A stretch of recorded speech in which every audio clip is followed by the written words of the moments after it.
My name is Zeman Sao, and I'm the president and CEO of the Center for Economic Opportunity and Belonging. The center is a co-convener of the New American Task Force with the Governor's Office of Economic Opportunity and the Center for Talent and New Americans.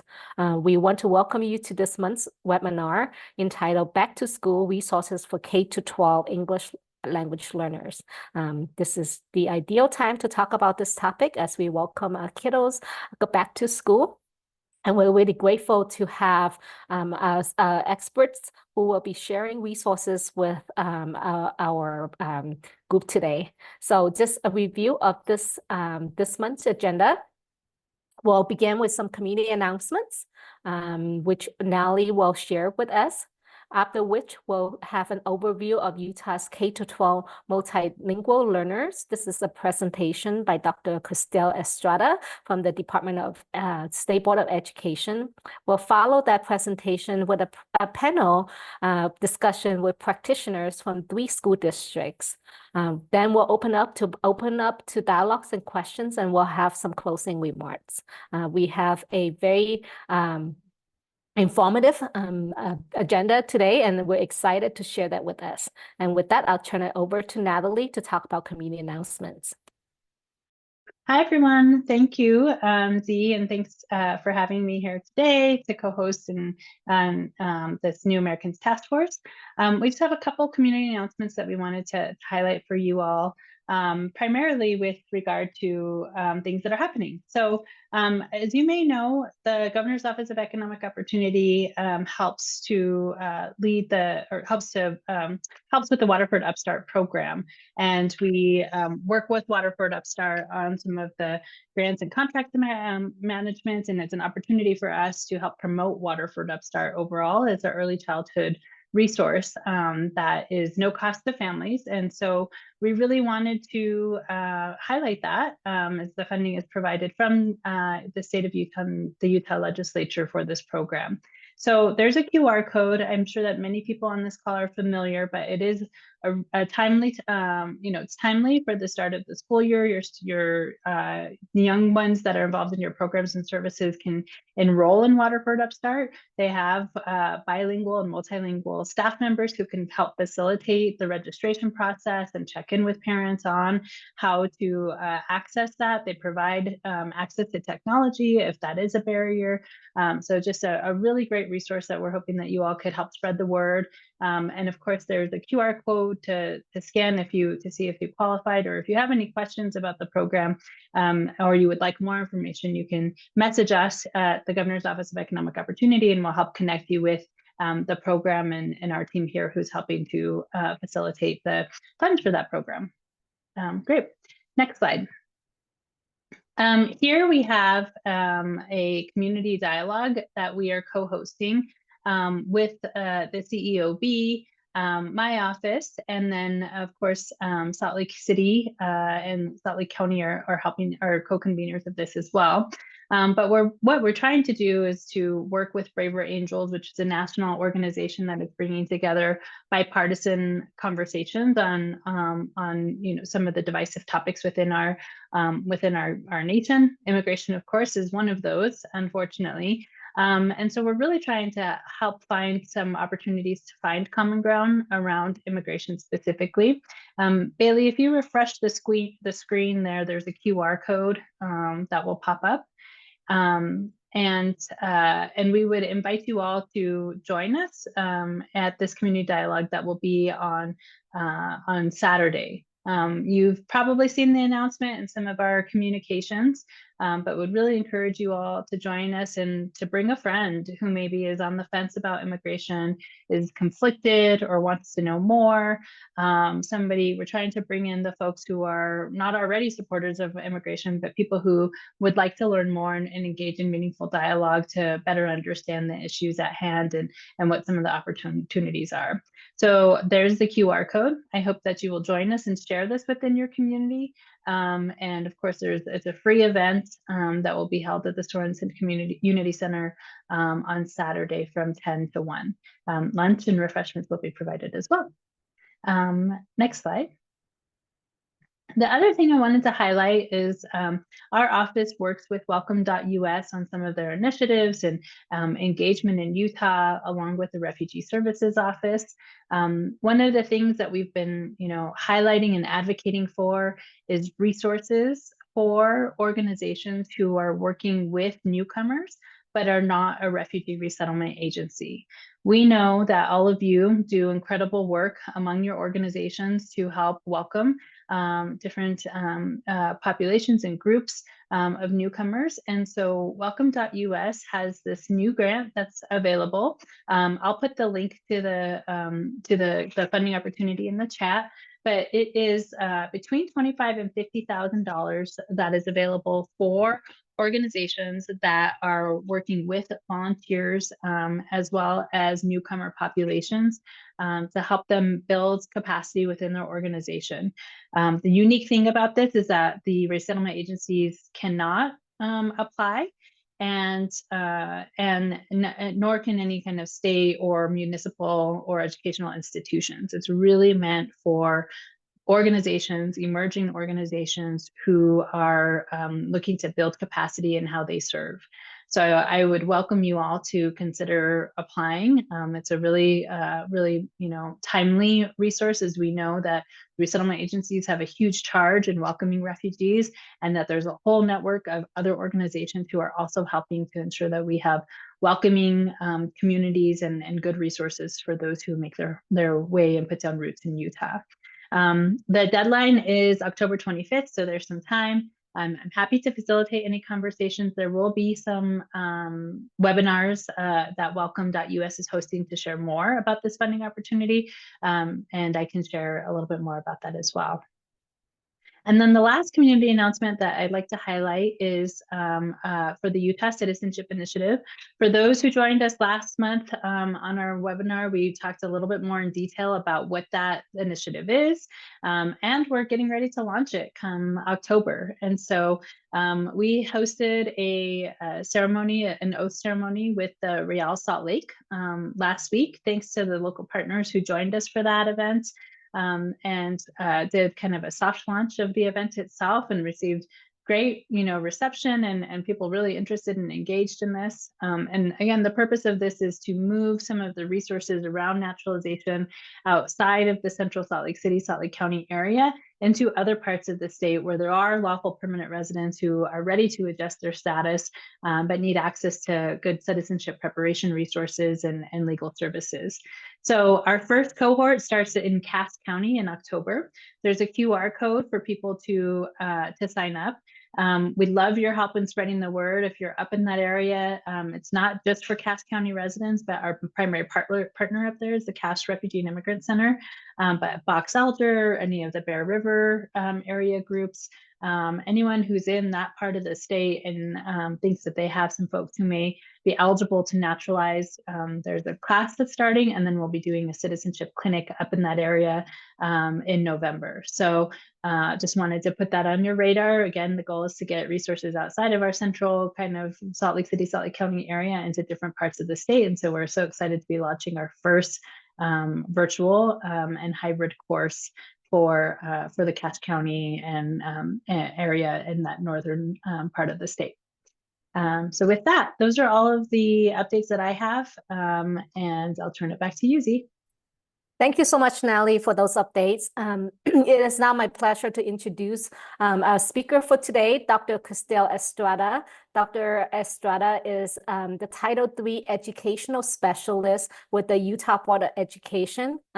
We have had the opportunity of learning from Dr. Estrada for many years. She is really the individual who has a lot of experience in this space, and we're really lucky to have her to come and share with us some data around multi-language learners in the state and promising practices that she has observed throughout her many years working in this space. So with that, thank you so much for joining us today, and I'll turn the time over to you. Thank you so much, Z. So I just want to thank all of you for being here. And it's just to be really clear, I've always been a teacher. I've been committed to education, and I've taught students learning English probably for the last 30 years in high school. And I still work with Utah International Charter School in an after school course. So I want you to know that I'm really close to communities, and I'm joined here by three amazing colleagues from three different districts who will be on the panel and share their experiences.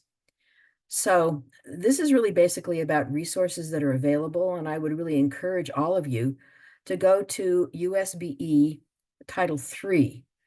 On that webpage, there are so many resources that actually support the way in which students learning English are supported.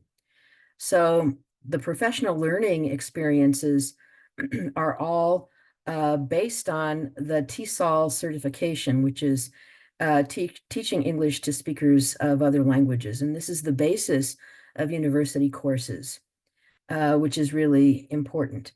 We've also, I think it was about 7, 8, 9, 10 years ago, the University of Utah, I worked with them to do a pilot program on a competency-based design that would really encourage the coaching, instructional coaching, and the support in every school to support teachers in earning their ESL endorsement to be attached to their license. All of this is no cost to the educators. It's on a professional learning catalog that's on the Title III webpage. It's open enrollment, so it's always open for anyone who is interested in not only the ESL endorsement, but also working on upkeeping their professional experiences and opportunities for learning. It's self-paced and aligned to what the state legislature really supported USBE in focusing on, instead of seat time, really focusing on a personalized competency-based learning approach, which organizes teachers to really identify goals for themselves related to increased learning for students and to support students in actually setting goals for their own learning and monitoring and tracking their own progress, which is a way to really support student self-regulation and self-advocacy. Next slide. One of the advantages of being in an organization across departments is that we also do assessments, which are federally, the experience is to make sure that teachers and educators and families and in multiple languages really understand their students' progress toward attaining English proficiency. So we actually, the state of Utah belongs to a consortium, the Wisconsin Education Data Consortium, called WEDA, and it really focuses on determining progress toward English proficiency. Now, the reason this is significant is because we're a part of the consortium, we also get access to 9 core self-paced workshops. It's available to all educators on a secure portal, and again, no cost. So if you look at the webinar topics, it's a really interesting way in thinking about the way in which we assess students and really help them monitor progress as well as engage families in that process. I think the last one, expanding reading instruction with multilingual learners, is something that we actually understand that if you're fully literate in a first language, that it's much easier to be literate in a second, third, and fourth language. I've worked with a high school student at East, and he came in the 9th grade. He actually knows 5 languages. And so after an experience in the 9th grade and becoming more familiar with advocating for himself, he ended up taking AP classes, and last year he was accepted into the Honors College at the University of Utah with a major in computer science and a minor in astrophysics. So I'm giving you these really concrete examples because these are students that I know, families that I know, teachers in classrooms that I've been in. The other one, the webinar topic, which is really important, when language and disability meet, and it's really planning instruction who are dually identified because legally any student who is a student learning English and is identified as a student with this disability, they have access to two support systems that are very strong. Next slide.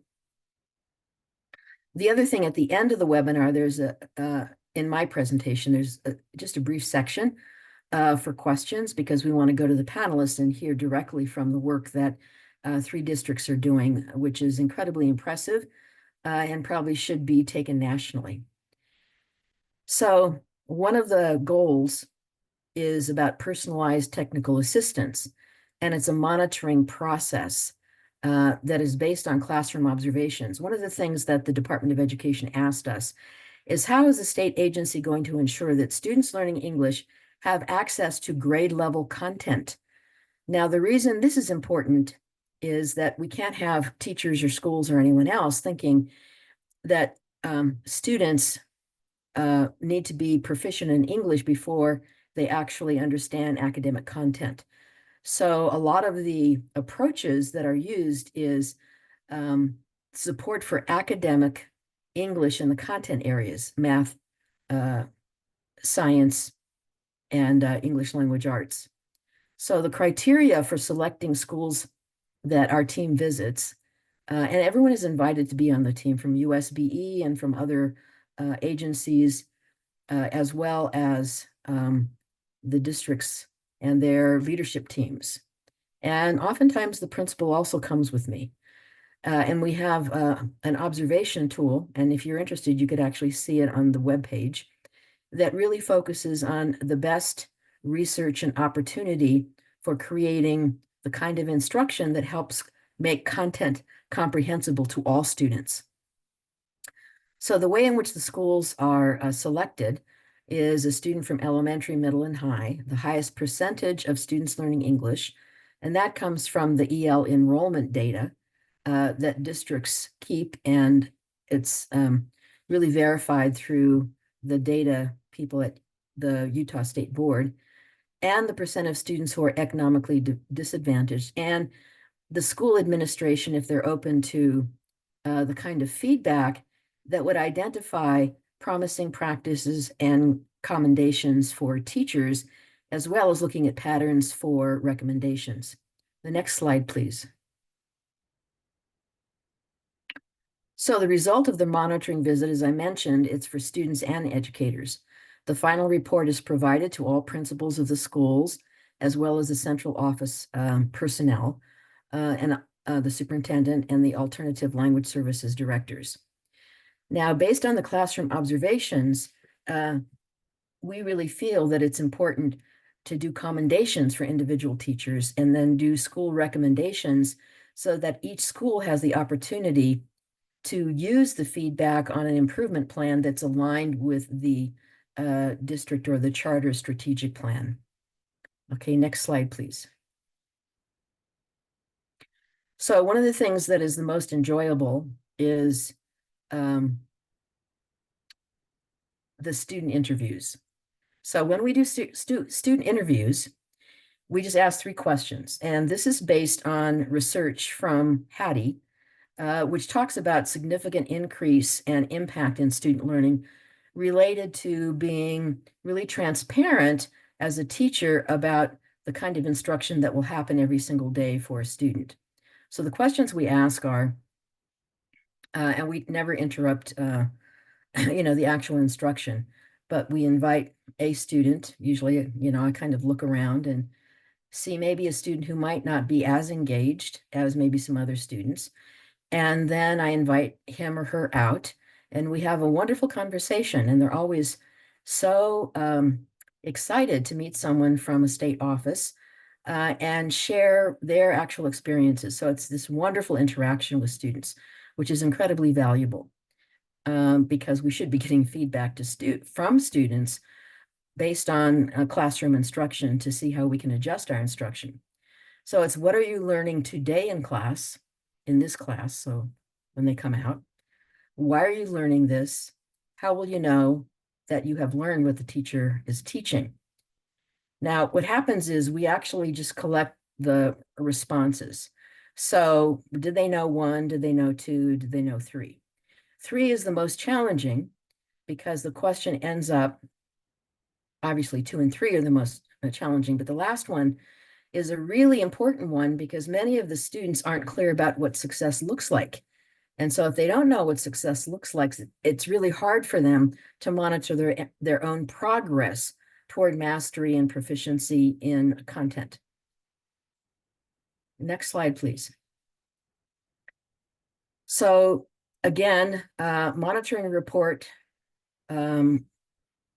is aligned to their strategic plan. So when the report, besides the commendations and the recommendations to each school based on patterns that we see that maybe aren't necessarily congruent with the research, with the district or the charter, and if it's a charter that has more charter schools, we do recommendations for them to look at systemic issues and support their own strategic plan. So one is program evaluation to assess effectiveness of all the resources used, which then, are aligned to the strategic plan with the goal of supporting students and their academic gains. When we kind of go off script after the 3 questions and we ask students about this, one of the things they end up being very strong about is if technology doesn't work for them. If it's software or whatever it is, if it cuts down on the actual personal interactions with teachers and students, then it ends up being a little alienating for them, which they're pretty clear about. The other recommendation to district is really about looking at their professional learning as aligned to quality research-based instruction and the Utah standards. And now we're talking about the content standards in English language arts, mathematics, and science. The next section, please. So what we've done is we've created several alternatives for districts to use the resources they have, whether large districts, middle-sized, or small districts, or charter schools. One charter school actually was the pioneer to this, and their design has actually influenced many of the districts in Utah. And really the questions and the design questions asked of the teams, and I actually think the 3 panelists they might even say something about their competency-based programs. How do we learn from experiences of other LEAs who have designed their competency-based programs? So this is this huge opportunity to create an entire professional learning community across the state agencies and all the districts and charter schools. What impact has, those programs had on achievement of students learning English? The focus is when you evaluate programs and then you develop a program, you look at the resources to see the impact on the learning of students. That's really the point. And if they're learning English in a way that they have equitable access to advanced coursework for post-secondary success. And then the other question really for teams when they start doing their design is how does the instructional coaching cycle and observations, so using the USBE tool or adapted, provide quality feedback? And it's really about highlighting those promising practices that are already in the school and increase the kind of cognitive rigor to really engage students in their own learning. And that's based on a cognitive rigor matrix that shows the kinds of questions that help students learn the skills that prepare them for post-secondary education. The next slide, please. This is a really important piece. It was passed unanimously in 2022 by and Dan Johnson, who's not there. He was instrumental with all the resettlement agencies as well. So what we at USBE have done is we've designed an interpreter certification from USBE to help implementation to ensure that all students, families, communities have access to a language that they actually understand. So we designed it for a level 1 course and then the advanced course. Last year when we sent out the application, we got 117 applicants were approved to participate in the 10-week level 1 course, which also included Zoom sessions to better understand the actual experiences of the interpreters who were already interpreting but weren't necessarily certified. The applicants, come from every single part of the state, all levels of student support, whether it's a counselor, literacy leader, front office, district leaders, charter leaders. It's an amazing experience. And upscaling it is one of the things that Utah should be proud of. Dan Johnson did a report on HB 302, and Colorado contacted me because they're taking his bill, the Utah bill, and working on it so they can have a similar bill in Colorado for students learning English. Next slide, please. So phase 2 of the interpreter training is building capacity. So the applicants of level 1, they're going to complete their course and all the requirements in the course probably Monday. And then the graduates of that level can apply for the advanced certificate and become trainers and facilitators of the level 1 course. So 3 districts have already identified facilitators for the advanced course. And they've actually recruited and sent out their district application. One district in particular, Provo, I'll mention, they actually have signed up 2 interpreters to be trained for every single school. So they have 80 people who will go through the certification so that Provo can actually certify their interpreters. Next slide, please. The statewide collaborative learning community, as I mentioned before, we do this quarterly. It's recorded and it's on the USBE playlist. In this, there's always the updates from the assessment department, so effective collaboration in our agency, and then sharing promising practices that have impacted teachers' instruction, increased student learning. Oftentimes, we have teachers present their final portfolio exhibition to the competency-based ESL endorsement, whether it's a charter or a district, or if it's from Cache or Box Elder or Tooele. We have this experience so that people can see the difference that a competency-based approach instead of seat time works in helping teachers adjust their instruction to increase student learning and create those opportunities for students that they previously had not been aware of. Next slide, please. So the promising practices for newcomers, and you notice I don't say best practices because that assumes there's a silver bullet. And I'm going to kind of wind this up because we have a panel. And this is taken right from, the New Americans Task Force, and it's on our website. And I'll just point out the obvious. So the New Americans are, a fast-growing and robust group of people who feel like Utah is a welcoming place, and they're coming because for several reasons. And so this is a great economic opportunity for Utah. Next slide, please. Resources for newcomers. There's an online ebook based on the resources on the newcomer toolkit. Teachers get credit for this. It's on the Title III Professional Learning Catalog. These districts are examples, and the newcomer webpage that we have on Title III, they do a summary of the newcomer programs they've designed, and there are many, many more that we haven't added yet. Next slide. Now, this data is important, and our data people are really helpful. So if you look at the way it's organized by year on the left-hand side and by elementary school and then high school. The question is, are any of these resources open to the community organizations? Yes, all you have to do is go to the Title III webpage, and all those resources are public. So you have the total number of students, and then you have the percentage of the students making progress toward being proficient. Now, you'll probably notice some interesting patterns. I'm not going to analyze them, but this PowerPoint will be available for you. You can actually see that students actually are making progress. But the question is, how do they become proficient? So in the WIDA assessment, we've actually changed it in 2023.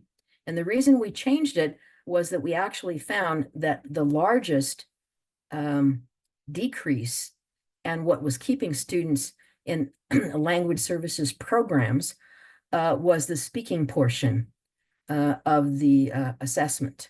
And so, much to the credit of most districts throughout the state, they've really worked on engaging students so they're practicing content vocabulary in all their classes. And you can see that even in high school in 2023, in elementary, it was 18% of those students became proficient. And then same thing with the high school. So it's an increase of proficiency as well as progress toward becoming proficient. The next slide, please. Now, one of the reasons things are changing for students to become more proficient and more access is the number of educators now with an ESL endorsement. You see that a lot of it has to do with competency-based. If you look at it, you have 745 educators, and we have lots of educators, so only 745. And this doesn't count all the other educators who were ESL endorsed through a university program. In 2023, it went up, and then you see in 2024, 950. So the goal is to really create this embedded professional learning experience so that teachers are deeply connected to their practice and their students, and they can better adapt what they're doing and get great feedback from their colleagues when they're doing professional learning communities in their own schools. Next slide, please. Okay, so I don't want to take too much time on questions. I answered some in the chat. If anyone has a question, Zian, I don't know how you want to deal with this because we have a panel.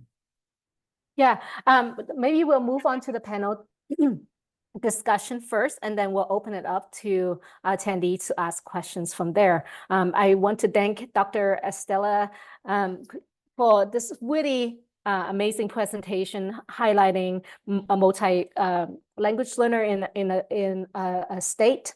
We see that just highlighting a couple of points, although they are growing, a state is doing a fantastic job in working together collaboratively to see how we can help them to become successful in the state of Utah. I love that the strategies that has been already implemented within schools from a statewide level with policies that have changed, and the many promising practices that schools is already doing to help those students, which is why we are now going to the next portion of our webinar, and that is inviting some amazing panelists and practitioners who is working in the school districts that was highlighted as doing a great job in supporting a multicultural and multilingual learners. I would welcome to join me in this conversation, Michelle Loveday, the Director of Language and Culture Services from Jordan School District, Ali Gallagher, who is the Dual Immersion Specialist at Wasatch County School District, and Robin Williams, the Secondary School and ESL Director at Murray School District. Welcome to our discussion today. Thank you for having us. Thank you. Okay, doing some mic check to make sure that everyone is okay. And I would also welcome Dr. Cristela to also join us in this conversation as well. So just really quickly, we're going to dive into a series of questions and want to really learn from you. What are you doing in your school districts? What are the trends you're seeing in serving multicultural learners? And how can we learn from each other and support the work of our students? So I'll proceed in the first question.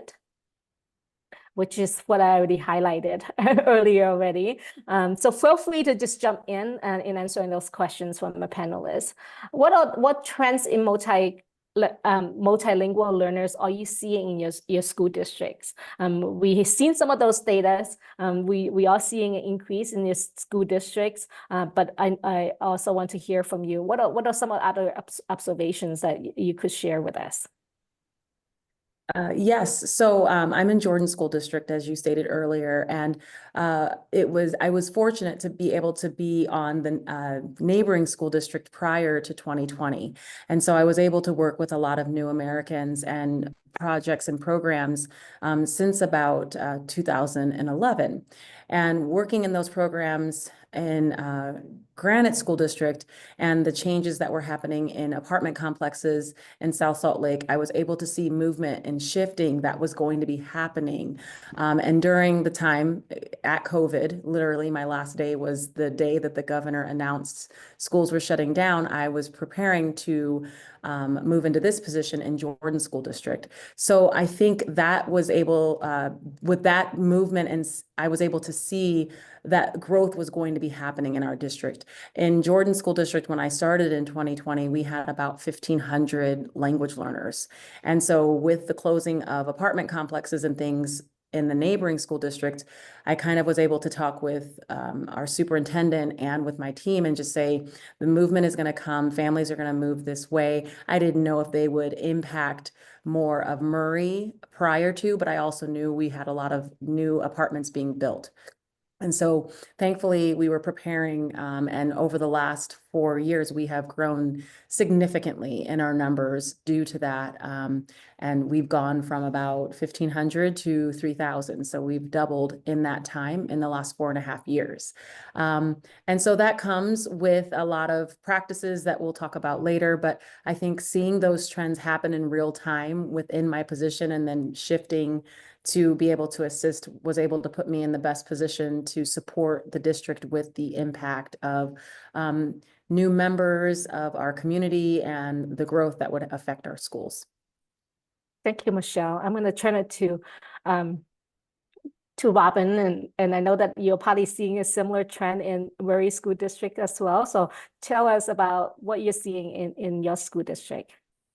And we also have more than doubled our amount of ELL learners, and our refugees also, we've had quite a few. But we're a lot smaller district. We have 6,000 students total, but we do have just over 800 students that have been identified as ELs and needing that support and services. I think one of the trends that I would share that has been surprising is that we have very different backgrounds, and we have students coming from the same country that are very well educated. And in fact, some of our students have come and they've been at English speaking schools in other countries. So they're already bilingual, they're literate, and they're really just needing to navigate our school system, all the way to, we have families that are coming who have been in refugee camps for over 10 years, and that all of their schooling has been interrupted. And there's a very big difference as far as culture. And some of those same families have experienced a lot of trauma at the border and where they've been held and processed and how they've arrived to Utah. So we've literally had people that have been wealthy enough that they've flown in to stay with families, and they're coming in as asylees and other status, as well as families who are coming in that need a lot of support. That school is a great safe haven for them, but it's also something that they're needing to process and work through from a trauma-based background. So that's we really are a mirror of our sister districts, other than I would add to our conversation that I think all of us are dealing with the fact that there really isn't a nice, tidy package to say that they're just coming from one country, having one experience. Thank you for sharing that, Robin. It's so important to highlight that not all multicultural learners are the same, and everyone comes in with a different experience. Ellie, I'm going to pass it to you to share what you're seeing in Wasatch School District. Sure. Sure. So Wasatch has almost 1,300 English language learners at this point, and about 98% of them are Spanish speaking. So we don't have the same demographic as some of the other districts in the state. And of course, we're a smaller district, but we're one of the fastest growing towns in the United States. And so we are bursting at the seams and building another high school right now. With that has come an influx, as we've seen across the state, of a lot of newcomers this year. We have seen this trend in the past. I think people have a very short memory to remember that we have seen influxes of newcomers, and then kind of it goes down a little bit and then it comes back up. So we're in an uptick right now. And so that's kind of the state of where we're at with what we see. So fewer refugees. We do have a few from Venezuela, but mostly Spanish speaking countries at this point. That's a really good reminder too that migration fluctuates depending, and we're kind of in an uptick point of a history, and so it's good to get that reminder, and also know that we have done, we have a lot of the promising practices that we are utilizing right now, or learn from the times when we have a large influx of multicultural, multilingual students in our schools. I would love to now to learn from you. What are you doing with this upticks in your districts? What are you doing? What are some of the promising practices you're implementing? I'm sure that there's a lot of innovation happening, and Dr. Castell has shared that already. I'll start with Ellie this time, and we'll go backwards and see if there's any contributions from Dr. Castell afterwards. Okay, so we're approaching the influx in several different ways.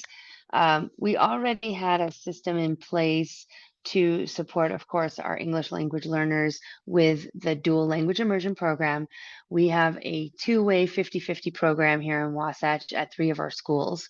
The other 2 schools have one-way programs, so students are serviced in our dual immersion program by strengthening their first language, and then, of course, transferring that to the second language. So we've seen great success with that. We actually have a local study that our Dr. Campbell, the director that I work for, conducted through the University of, through Utah University and Utah State, sorry. And what we saw locally was that was one of the programs that resulted in our students who are learning English to exit with the WIDA access test. They exited ESL services in middle school, and then they went on to have higher GPAs, a higher graduation rate, and a higher attendance rate in college. So we saw greater gains with, and also a higher ACT passing rate than students who are not in the program. So we do that. Recently, we have, I'd say, bolstered our newcomer support systems. So each of our schools has a plan in place for when we have a new coming student, and it's a team effort. And we have an English language learner specialist in each building. We have instructional coaches, and it's a system where students are supported in their first language, and then slowly we add on English, not very long, like 6 weeks of intense kind of support with in their L1, but then also adding survival English, basically, and the basics of academic foundational vocabulary and syntax, things like that, before we release them. So that has been really helpful. Then we have a myriad of community services and partnerships to support the families as they transition. And then, of course, our evening support activities that create kind of belonging and sense of community within the school. We've made those accessible. And then we've done a kind of a push to make sure that all of our secretaries are on board with understanding what they need to say and how to make people feel welcome when they come, with all the materials that they need, and in each of our schools, we do have a bilingual secretary who is the first person of contact. And we believe that that's really important. So those are just a few things that we've done in Wasatch. Oh, yes. And of course, we have a multilingual learner competency-based endorsement program. We are in our 3rd year. We have a secondary cohort and an elementary cohort this year with approximately 17 teachers enrolled in the program this year. And we've seen great results with that because we have a PLC community, our PLC system in our district. And so you take these teachers who are now experts, they've gone out to their respective schools, they're influencing their school teams, and then what their knowledge is then spreading to the other teachers. And so because of that, we have seen improved proficiency and growth rates across the district. Amazing. That was a Thank mouthful. you. Thank you so much for sharing. You guys are doing a lot. Robin?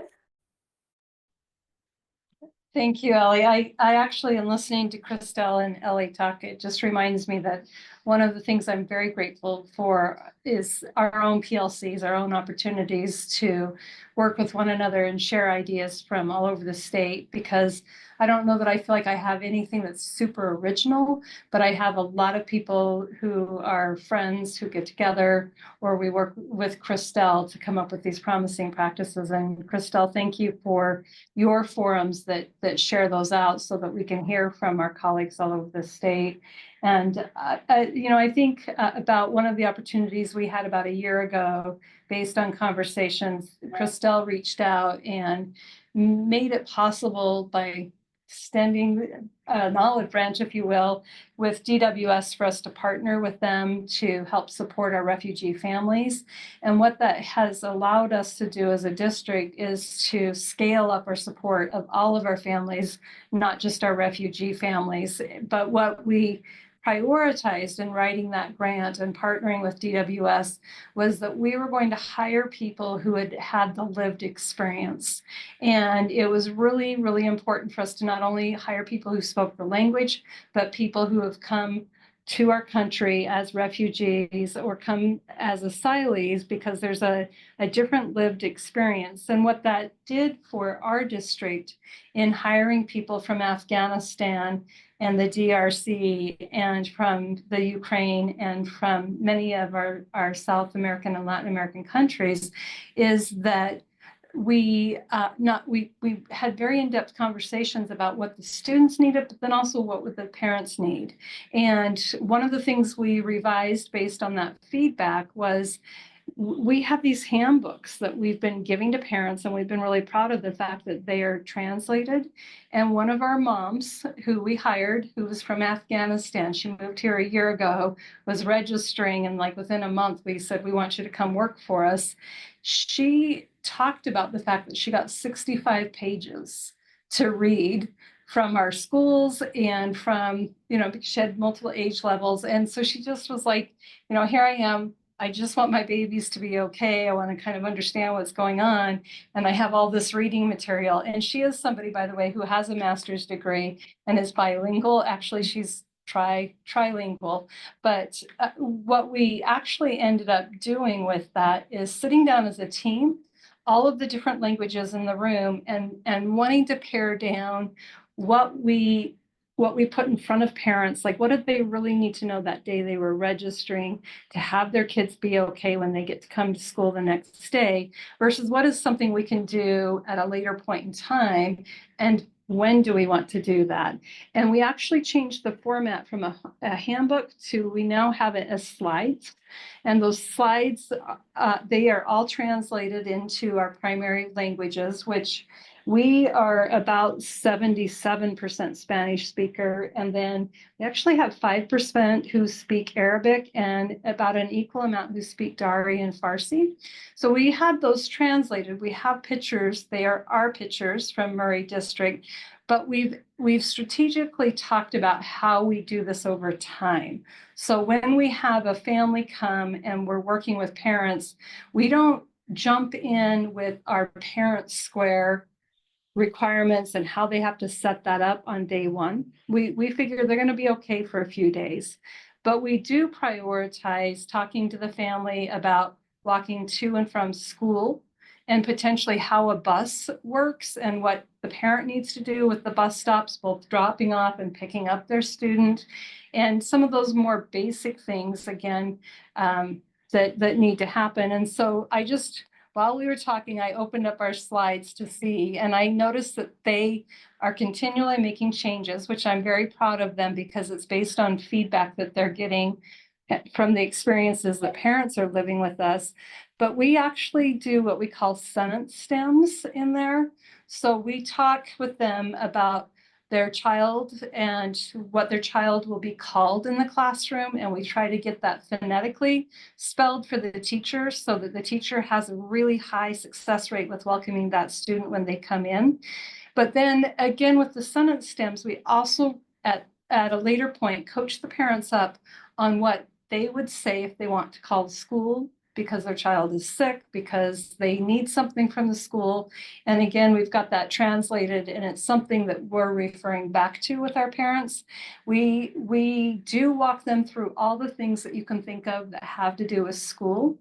But I want to be just really emphatic in saying we've also figured out that we're not doing a 65-page, here's your welcome to school, figure it out, because we were making assumptions that they had that background knowledge. They had the background knowledge of how our lunchroom would work or how a bus would work or any of those things. And so we are trying to do that more one-on-one, and we're trying to do that in a timely fashion, meaning slower and not so much right at the very beginning. So I do think, going back to my original point, having been able to hire people who have this lived experience, not only the language, but knowing what it feels like and what people might be experiencing. It took me a lot of negotiating to find a person who could speak Somali and Swahili. And I actually found somebody who works for the sheriff's department. He came as a refugee. We're actually his third job. And the way I got him to agree to work for us is that I am totally flexible with his hours. And so he has an assignment of 15 hours a week, and he reaches out to us and tells us when he's coming in to our district and can be there. He's very good about keeping his commitments to our parents, but with us, a lot of times we know that he has to change that at the last minute if he gets subpoenaed into court or whatever might be happening with his other two jobs that he has. But interestingly enough, I do feel like he's really providing all of the services that we need to support our families, especially from the DRC, because he is available, he'll make phone calls as he can. And so that would be another lesson learned, is that we have these rigid ideas of schedules in schools from bell to bell. And I was finding that some of my people, I needed to be accommodating, not only with working other jobs, but this mother that I'm speaking about who is from Afghanistan, I never, ever make her feel bad when she's got someplace else that she needs to be to take care of her family or for appointments, because she's also still providing mentorship and friendship to new people coming into her neighborhood or perhaps within her religious community. And so I think that's one of my hot tips for everybody. If you really want to get the right people who can provide the language as well as the experiences, to perhaps think outside of the box of what their schedules require. And it does mean that on occasion I have families who are here to register. And what we've done, because we work as a team, is we do use a live translation with the company called Proprio. And so sometimes my lady from the Ukraine is helping a family from the DRC, partnered with another lady who might be from Venezuela. But our team knows what they need to do to welcome a family, and they're very well versed on having Proprio help bridge that language gap. It's also given us opportunity in our district to cross-train secretaries, counselors, and administrators about the fact that they can help families. And it still just like sets my hair on fire when I hear from Christelle or a parent or a student that they were told to come back at another time and register because they can't help them right now. It's one of those things that, you know, it's Robin's coming and she's mad because my Ukraine person can register people from the DRC using Proprio. So I think that my English speaking people should also have that support. And we have had quite a bit of training and support for our secretaries and administrators and counselors. One thing that I think is really important to note is that because we do have such lived experiences, and literally some of our refugees left everything and got on a plane to get here, or they left and they've been in hardship, you know, whether they've been camping or running or whatever they've been doing, is that I've been working very hard with our counselors and our schools on transcripts. And I have an ESL coordinator who's become an expert at knowing which countries go from January to January, which countries do not have a kindergarten, which countries, she's gotten very good at that. And really some of our biggest wins in the last year have been working side by side. Now that people know that they call my person Chris, when they call Chris, we've actually had some huge wins in acknowledging the things that might be on a transcript or the experiences for students with no transcripts, so that we can keep them on track for graduation or whatever level they need to be. And I'll give you, for instance, with that, we had a young man who was 17 when he came, and he talked about the fact that he had been in school in Afghanistan. He was one of those that left like immediately, didn't have any notice, had to go. And as our team sat with him and said, what was school like for you? What were you studying? What were you working on? He talked about many of his classes, and in learning from him, he was able to identify for us so that we could give him history credit. We could give him English credit.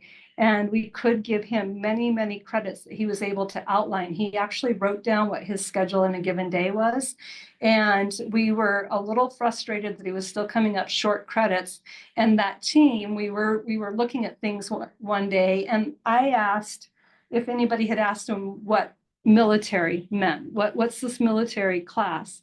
Well, when he came back to explain it to us, guess what it was? He was doing exercises, he was running a whole lot. He was lifting weights. It was PE. In fact, it was like, okay, you had that for how many years were you doing military exercises? Well, he had been doing it for 3 years. And it was one of those that we were like, bing, bing, bing, there's your credits right there. So we've got some flexibility and the ability to do that. And it is one of the things that my colleagues will call and say, how do you do that? And it's like, we talk with the student, we talk with the parents, we use the evidence at hand, we ask a counselor to sit with us and say, yes, this is a match and a parallel. And then I sign off and the principal signs off. And we're not telling kids who are almost 18 years old that they have to start in 8th grade to get caught up with our district when we know that they've been in school. The other part of it is that we do have families that have had other circumstances the opposite way, where we want to be attentive to what their needs might be. So just, I know I'm taking a lot of time, but I no, this is amazing. The building of capacity for your faculty and staff, as well as really kind of thinking about or listening to the feedback that you get from people. And the last plug that I want to make, even though I know Christelle and Michelle already said this, and Ellie said this too, is that I can't speak enough for really asking our teachers to build their own capacity so that students are in the classrooms, they're getting exposure to the content area, they're doing all the fun things that are inclusive of our students. And a lot of times there's this old adage, I occasionally, I don't have it happen much anymore, but I occasionally have people tell me about this mythical place that exists in Salt Lake where the kids used to have to go to learn English. And then when they learned English, they got to come back to our schools. Well, that's not good for the kids. That's not what we do. And in fact, I have called the director of that district, who said emphatically that does not exist. I think that there are many programs like Ellie has described where there's this boost that we want to give to our newcomers to have our kids be confident with their language, to have our kids know about lining up in the lunchroom or getting on the bus or how we play on the playground. Those are all really super important things, but not at the exclusion of students, not with the idea of ever saying to our kids, we want you here in our classrooms and we've got this. So that competency based, when Christelle moved us away from just having classes to actually asking teachers to participate in rigorous coursework that then they applied to their classroom, has been powerful. And those conversations have really changed things up. Yeah, So- thank you so much. That was amazing. I mean, just meeting people where they are, having the flexibility, truly building an environment that is inclusive so that everyone could belong. And this is everyone's responsibility, right? And building the capacities of not just teachers, but all of the supporting staff. It's just amazing and so inspiring to hear all the things you're doing in Murray School District. Thank you so much for sharing that. We'll move to Michelle and you can tell us what you're doing in Jordan School District. Okay, so in Jordan School District, we're taking, practices that have been tried and true with other school districts, and the partnership that we have as directors across the state has been very beneficial. I think practices that were put in place, over a decade ago, at the time, they were good for what the movement needed. And then as people saw different, data and information, when you know better, you do better. And I think as those practices come into play, we work well together.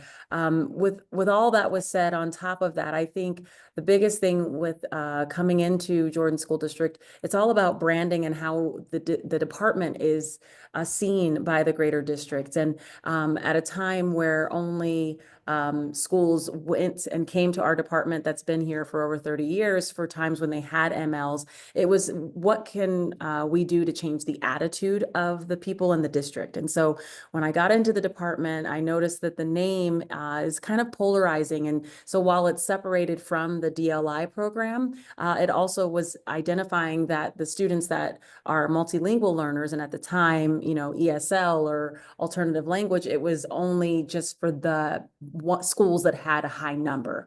And so we wanted to change the perception that even if you have 10 MLs or you have 1,000, your job is to make sure that these students are getting tier 1 instruction, and that matters and what you're doing. So within that first year, I did change the department name with approval probably 3 times. And so I promised everyone that if I was going to change it again, I'll just, do like the artist formerly known as.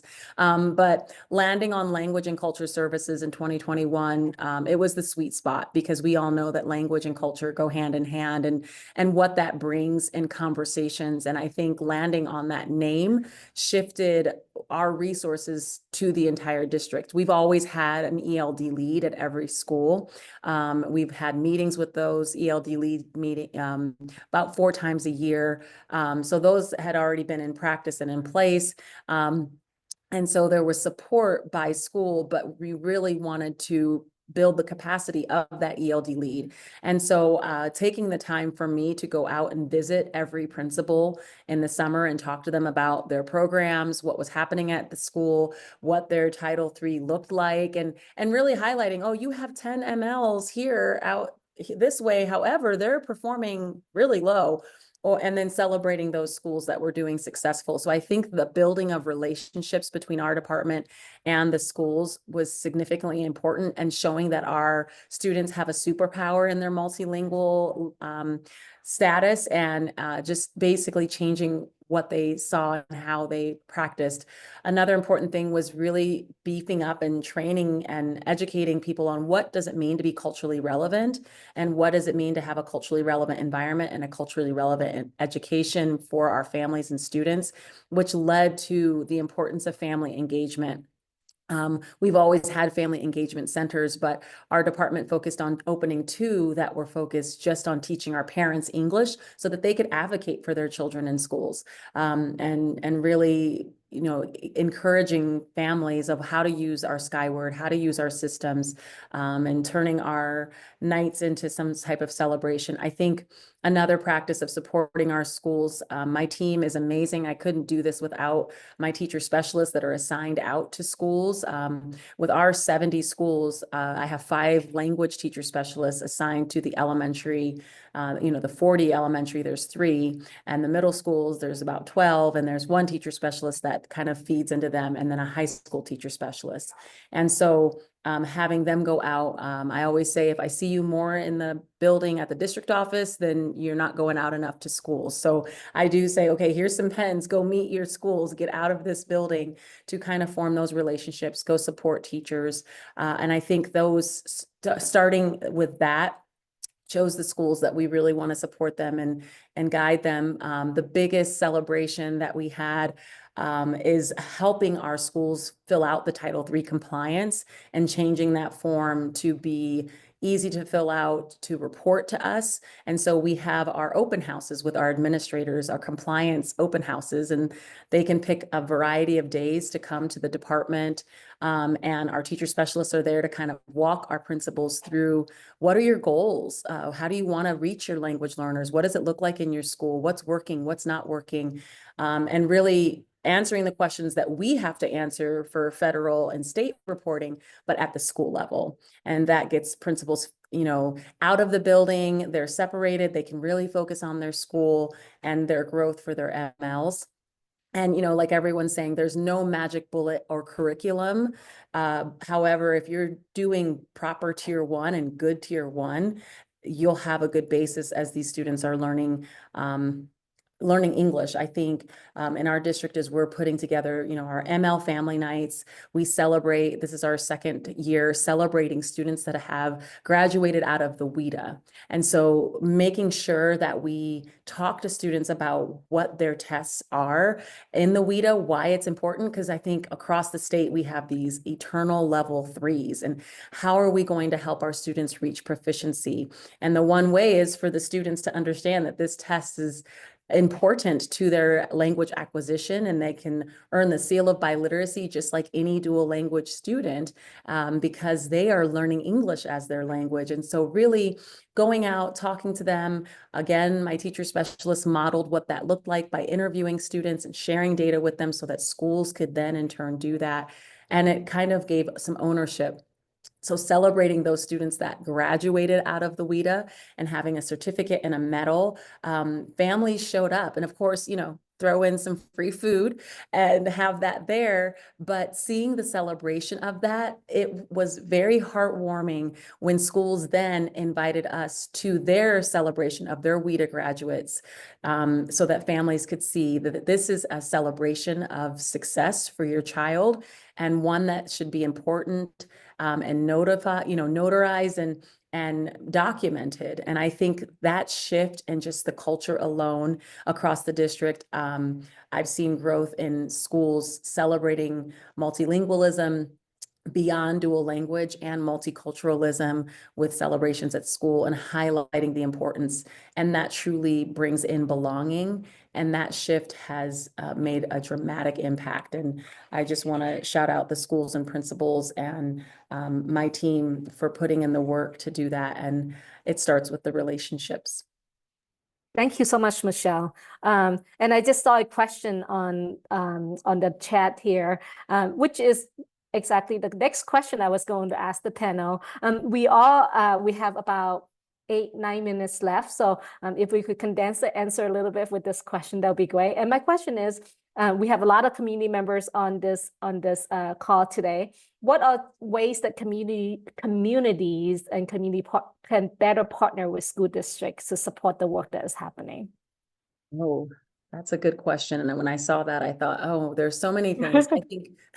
I think one, it's happened, we were able to have some more support out at our way for centers to open up to help us teach parents English. I think a lot of the resources have been in Salt Lake, North Salt Lake, but with our shift and movement, the access for our parents to not be able to reach that via transportation or what have you has been difficult. So when resources that are typically down in Salt Lake move up, and even if they have, you know, a space where they're just there for a little bit, we could partner with you and provide a room so that you can bring those resources to us, those immunization clinics or those information sessions or parent workshops would be tremendously helpful.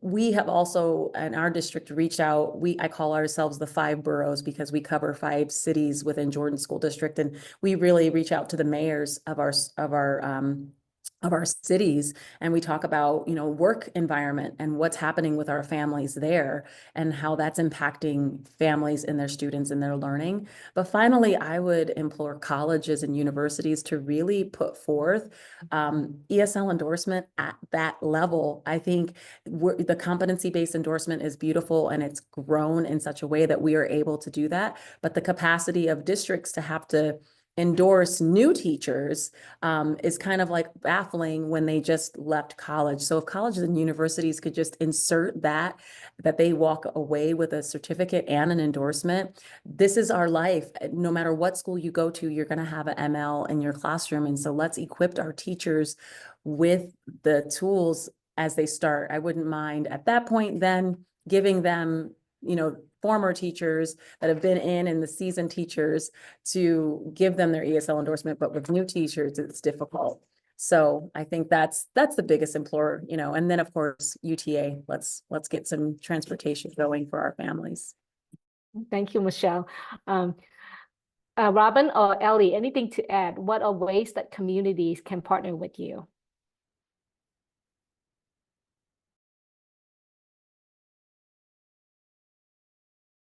My cursor disappeared. I was like, quick, come off mute. So at each, not each of our schools, but at 3 of our schools through our Title I funding, we have a community outreach representative who is bilingual. And that person works really tightly with the community organizations. And we have an organization here called the Wasatch Latino Coalition, and they have a website. And their mission is actually to connect everyone with the community resources and then connect the community with those that need the resources. And so the coalition not only partners with the Wasatch County School District, but also other community members as well. And then our Title I family outreach coordinators will also pull them in partnership. We don't have a center. I wish we were as big as some of the other districts to have a center. We're not there yet. But each of our schools has different support services. And then our health department is really helpful in sponsoring some of our community events. And then I was just kind of looking at some of our partnerships. We're partners with NAMI, the Peace House, Holy Cross Ministries. We have the food pantry, the legal services. So we actually have an immigration lawyer that will answer our questions pro bono. She's wonderful for some of our families who need like a free consult. Nothing is formal in Wasatch because we're so small, but so community members have approached the Wasatch Coalition, and then our coordinators are really working with the coalition. And that's really how we've bridged the communication. So, but yes, it's changing. In addition to that, the coalition has sponsored several events, including El Día de los Niños, which is Children's Day, and several others. Our Thursday night, what's it called? Farmers market, like concert in the park type thing, has transformed. It is now, when you go, it is a mix of the different cultures in Heber. And so those, and we have booths, like the school has a booth there, and we partner. So lots of different ways are, and then lastly, our public library is really helpful with supporting a lot of our programming as well. So it goes both ways, reciprocal support. Yep. Yeah, thank you. Robin, anything else to add? Well, we are always just hungry for partners, and we participate with the refugee youth providers just because often we get to hear about what different agencies are doing and how we might help. I know that this last year we had students very disappointed that they didn't make the soccer team, and almost within, I think it was within a day or two, we had a gentleman approach us from Park City who asked us if we were interested in a refugee soccer league. And he is the sponsor of She Belongs. And I'll put it in the chat, but we actually are going to do a screening of the movie, which, by the way, it's Cottonwood High School where that started. But we're doing a screening of the movie, asking for donations because we've already started our refugee soccer league, which, by the way, we're loosely, they don't have to be refugees. They just have to want to be a part of this team and playing. Because of all of our liabilities with our district and our lawyers, and they got scared. It's totally part of our after school club. So they're not going to the World Cup. They're not going to be playing against high school kids, but it is part of our after school club. And it's been really fun for the kids and really seeing that leadership pony up. We, like I said, we're always hungry, looking for partners, looking for ways to help serve our families, and just appreciate when people let us know of those services. I will tell you one more thing that I think has been beneficial is that it's been frustrating for our families to get vaccines and be told they're free, but there's actually a $10 charge per shot that the kids have to get, and that's cost prohibitive. So again, last year, frustrated with students that were on the list to be put out, we actually went to our foundation and said, look, they're not willing to waive the fee, but can you give us a budget to help our families? And we were able to get that from our foundation. So we're not advertising that because we have that on a very, very limited basis, but we do have the flexibility to just say, we've got this and we can help you pay for those shots. It's amazing. Just leading on and continue to adopt on the needs of the community. We all at time, but I do want to give Dr. Cristel Estrada a few minutes to maybe sum up what we have learned today before we open up to questions. Well, you see how lucky I am to be colleagues with such extraordinary human beings. And the human being part related to, the way we pay attention to each other and, establish relationships of trust and belonging is really the key point.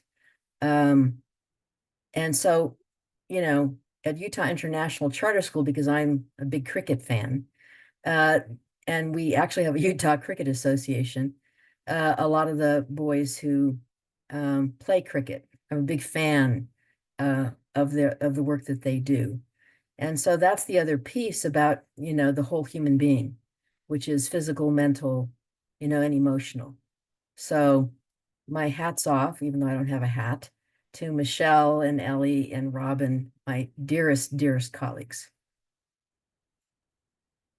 Thank you so much for sharing all your great thoughts today. One thing I want to share, I'm going to put it on the chat, is that the Center and Voices for Utah Children, they put together a two-page, when I say one page, it's actually 2 pages about multicultural learners in the state. I just encourage people to know who multicultural learners are. I know there is understanding the facts and understanding what is happening is really key, because it's important for us to be able to communicate the benefits that multicultural learners bring to a state, and to how they are able to enrich not just the state as a whole, but the school systems, and help build a stronger learning system for all students. So I encourage all of you to take a look at that 2-pager and be able to equip yourself with some good talking points there. And now I would like to open it up to any questions from our audience. You can go ahead and unmute yourself or type it on the questions and answers. I did see one earlier, but it was answered. And that is, can those programs that you guys share be applied to higher education? And I see Michelle already typed back to that and answered it. Do you want to elaborate a little bit? Sure. I think when you think about higher education, again, it is those relationships when you have newcomers or, multilingual learners, a few of them might be first generation. And so when counselors or, students are applying for classes and navigating that higher education system, you can't go under the assumption, well, they got here, so they must know what's next. And so having workshops and open houses to supply how to do, higher education would be helpful. I know Westminster, for example, had a new, first generation program, and those students became a family and they had certain meetings and they developed mentorships. And I don't know if that's still going on now, but it was wonderful because a lot of my students from Cottonwood High School, were a part of that, and they became a cohort and a family to navigate systems. And many of them are going on to college and doctorate degrees. And so I think higher education has to be a little creative in how they gather the students, but mentorship is definitely necessary for them. Thank you. Anyone else want to also answer that question? Anyone else who have questions, please type them on the chat or on a questions bulletin, or just unmute yourself. I know that we did answer the first questions that is in the chat room. And I just saw that so feel free if there's more that you want to share. And I saw that Natalie have her hand up, so I'm gonna. That was an accident, but I do. I was trying to see if anybody else had raised their hand, so you can raise your hand, and we'll definitely take you off mute, or type your question in the chat or the Q&A section. I do have a quick question though that can maybe in our last few minutes that maybe you could touch on. And I think that there's a lot of perceptions that the investments in multilingual students take away or detract from other students in the school. And I would just really love to hear from you all in terms of what, how you would kind of address that or frame that conversation, and that we hear kind of so often, because it is where we see growth of new students and multilingual learners within certain schools. There's also, other parent perceptions and concerns that arise out of that. So I'd love for each of you to just briefly comment on that. So I came off of mute right away with this big smile on my face because, and I know Robin and Michelle will probably know what I'm talking about. We have encouraged our teachers who are in the multilingual competency-based endorsement program. They do case studies with multilingual students. But in addition to that, while they are studying that student, they collect data on their entire classroom. And so what some of our teachers have found was, by implementing some of the supports or scaffolds that they need for the different levels of language and culture in their classroom, they have actually improved the entire performance of all the students in the classroom. And a lot of teachers say this kind of comment like, well, it's just good teaching for everybody. No, it's not. It's essential practices that multilingual students must have, but those same practices are beneficial for students who learn in a different way, or need more visual representation, or need more sociocultural experiences. So basically, when you have a multifaceted approach to instruction in the classroom, you are meeting more needs of all the learners. So it is not a disadvantage. In fact, we've seen that it is an advantage to have those students in the classroom, because the teachers are employing such effective strategies. Oh my goodness, Ellie, important. so well said. I think I kind of smile too, because I just keep thinking about how history repeats itself. When you look at certain states like California, when they had the Proposition 187 and how that just tore apart a community because of how we should be educating students and what needs to be done, or Arizona's viewpoint on how to properly educate a multilingual learner.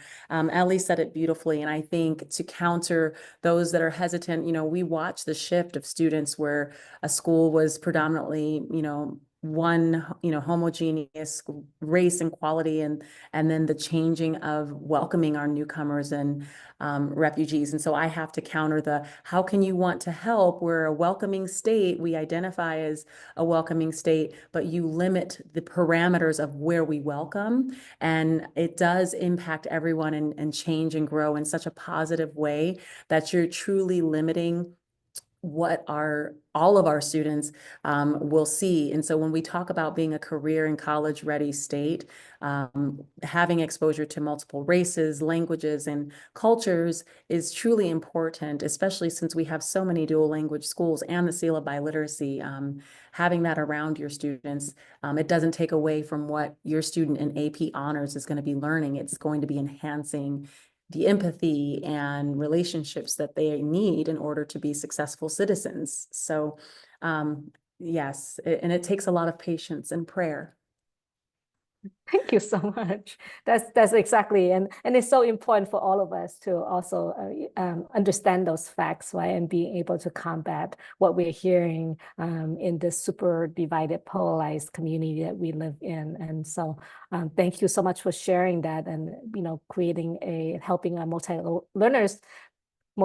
learners to learn enhances everyone. I think we're at time. This has been such a amazing discussion. We learned so much from you, the panelists, as well as Dr. Cristel Estrada. Thank you so much for being with us today. I know that we still have one more questions, but we'll try to address that. If you could email us or email the panelists, we will send out the multicultural learner fact sheet after this call, in case you didn't get it on the chat. And then I will turn it over to Natalie to close us out. Sure. I just want to thank you all for sharing your experience and highlighting, stories and data and research and best and promising practices, as Dr. Estrada says, so that we can really uplift all students and support welcoming communities for multilingual learners as well. With that, thanks for joining us today. We would love for you to submit suggestions for upcoming webinars through the chat if you'd like, or at the end when we close this out, you will see a survey that will pop up so that you can give us feedback on how useful this information is, how we can make it better, or what you would like to see more of, and just continue the dialogue. The New Americans Task Force is here as a resource for the state to talk about issues impacting new Americans, and we've been picking different themes as we're going along throughout this year. So a big thank you to the Center for Economic Opportunity and Belonging for pulling together today's presentation, and of course our incredible panelists and experts who shared so much with us. If you are not a member of the task force, please scan that QR code, get on our list so that you can join, and it's an opportunity for you to provide your feedback on the work that we're doing within the state of Utah. So with that, I will close this out. And again, a deep appreciation to all of you who are moving this work in the field and just doing incredible things for our students and our young people to be able to thrive here in our great state. So thanks.